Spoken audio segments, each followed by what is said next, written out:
Ito, kakapasok lang. Laila Dilimaw. Dilima. Sangkot sa isang kaso. Balik na ba sa oblo? O ito, panoorin natin. Galing mismo sa korte. In another administrative case, the Supreme Court disbarred attorney Demosthenes S. Texon for gross misconduct and misappropriating his client's funds in violation of the Code of Professional Responsibility and Accountability.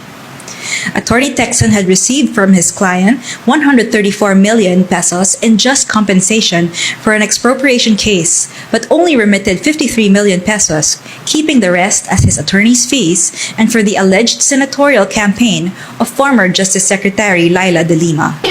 A copy of the available pleadings may be downloaded from the public pleadings section of the Supreme Court website. Thank you.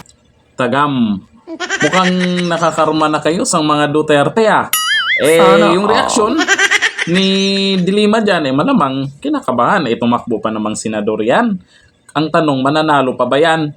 Ayon dito sa balita, ang sabi, inalmahan ni dating senador Laila Dilima ang pagdawit ng kanyang pangalan sa isang abogadong pinadisbar ng Korte Suprema sa inilabas na press release ng SC. Ngayon lang, yung napanood nyo. Tinanggalan ng lisensyang pagkaabogado si Demosthenes Texon dahil sa paglabag sa Code of Professional Responsibility and Accountability matapos hindi umano ibigay ng buo ang 134 million milyones na naman ang pinag-usapan na pabuya sa kanyang kliyente mula sa isang naipanalong kaso. Sa halip, tinatayang 53 million pesos lamang ang iminigay ni Texon. Aba, nangungupit. Nabuki nga lang. Habang itinabi niya ang natitirang halaga para sa kanyang attorney's fees at umano'y pangangampanya kay Dilima. Kaya pala, lagot ka na. Mariin naman itong itinanggi ng dating senador ay alangan naman aminin. Diyos talaga naman. Anya, hindi niya kilala si Texon. At wala siyang natanggap na campaign donation mula sa mga disbar na abogado.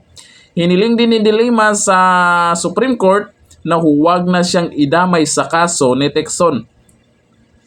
Iginiit din niyang maglabas siya ng opisyal na pahayag upang linawin ang issue. Paano nadawit yung pangalan mo kasi dyan? Hiniling ni Dilima na wag na daw idamay yung pangalan niya. Paano kung nandyan na nga yung pangalan mo? Paano kung yan ang resulta ng investigasyon nila? Malay mo, kinanta ka ng abogado na si Texon.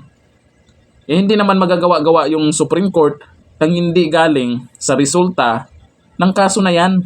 Lumabas yung pangalan mo na itong si Texon ay ang pera ay ginamit dyan sa pangangampanya. Sa pangangampanya mo. Kaya, Dilima, maganda-handa ka na. Baka naman sisihin mo na naman si Duterte dyan.